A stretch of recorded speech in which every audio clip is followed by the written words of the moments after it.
in a world filled with noise.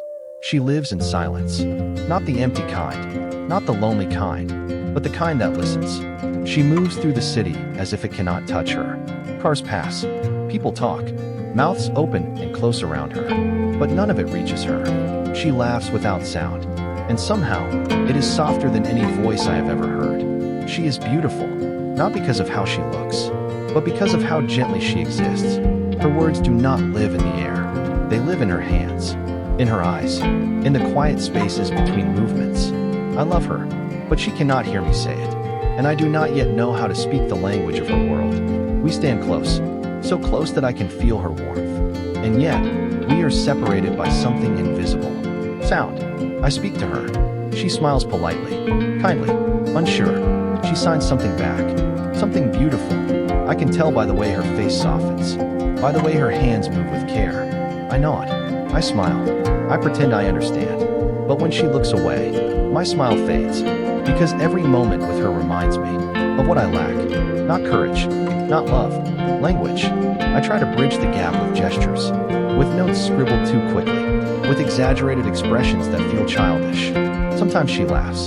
Sometimes she looks tired. Sometimes she signs something slowly, carefully, as if hoping I will finally understand.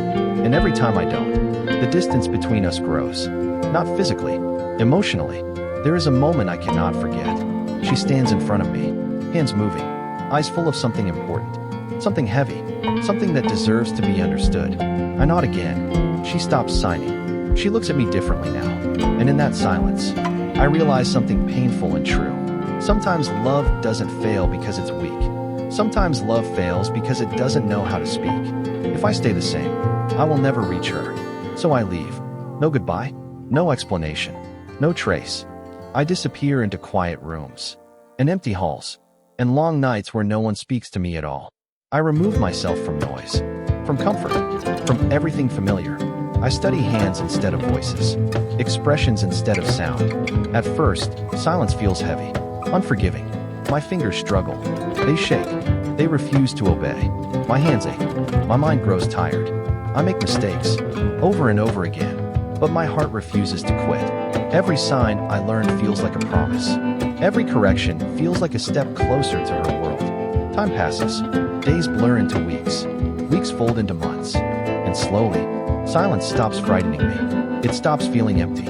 It begins to listen. I start to understand how emotion moves without sound, how love can exist without ever being spoken aloud. I am no longer learning about her world. I am learning inside it. My hands move more freely now. Not perfectly, but honestly. For the first time, I feel fluent in something that matters. When I return, I almost turn back. I see her before she sees me. She looks the same, and different, stronger, calmer. When she notices me, she hesitates. So do I. Then, slowly, I raise my hands. I sign carefully, clearly. I tell her I am sorry, that I didn't understand before, that I wanted to, but didn't know how. Her eyes fill with tears.